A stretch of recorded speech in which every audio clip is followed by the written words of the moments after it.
Oi, meu nome é Thalia, eu sou do 6º ano do Ensino Fundamental da Escola Liberato.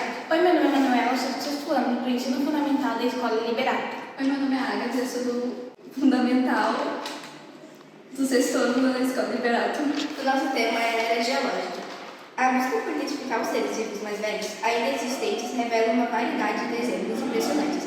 Entre os mais citados estão o tubarão da Groenlândia, a água-viva e o Turritosdon e o caranguejo ferradura. O tubarão da Groenlândia, por exemplo, pode alcançar idades superiores a 400 anos, sendo considerado um dos vertebrados mais longevos.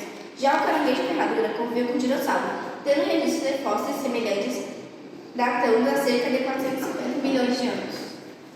Além desses exemplos, há também outros animais pré-históricos, como as tartarugas gigantes das Ilhas de Galápagos e os crocodilos que sobreviveram à extinção em massa e continuaram ajustando-se aos desafios modernos.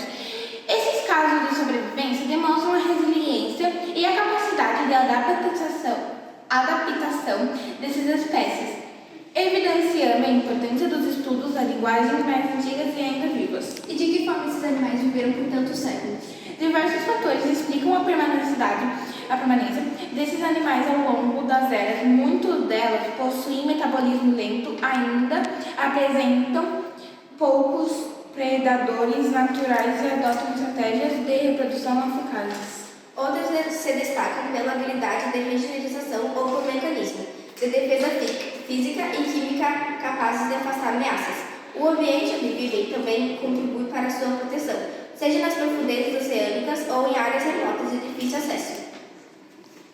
Alguns dos animais que estudamos são selecanto, que viveram nos últimos 100 milhões de anos, caranguejo ferradura, que viveram pelo menos 480 milhões de anos durante o período ordoviciano, tubarão-elefante, que viveram há mais de 450 milhões de anos, náutilus, que viveram 200 milhões de anos, camarão-mantins, que viveram 340 milhões de anos atrás, e crinoides, que viveram há 273 milhões de anos.